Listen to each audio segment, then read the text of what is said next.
Günaydın. Açalım biraz havalansın. Ha? Hava mis gibi, tamam mı anneciğim? Mis gibi hava, tamam mı? Tamam anneciğim, tamam, tamam.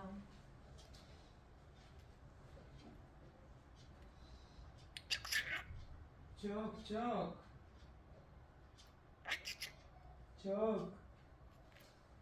Çok seviyorum. Günaydın.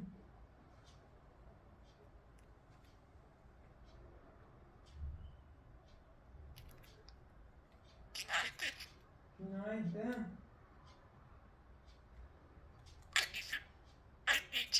Günaydın.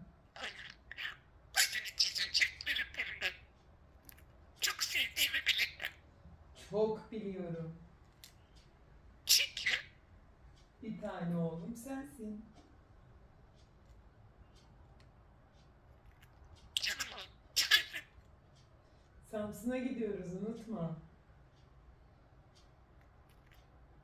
küçük adam. Gözlerime gelip bir tane. Çünkü annem beni, annem söylüyor. Çok seviyor.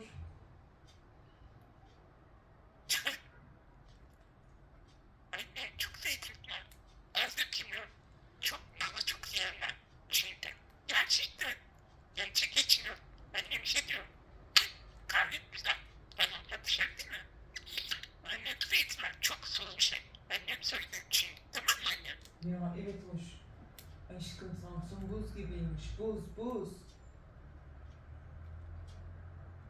Ve ben kedim ya. Şimdi köyde kalıyor. Demek ki. Çünkü annemi çok değerli. Zeytin çok başın aldı. Biz zeytinler. Duydun mu beni? Rex de köyde kalıyor. Bak zeytinlerim var. Aynen ben zeytin sakin ol bakıyorum. Gerçek içimde.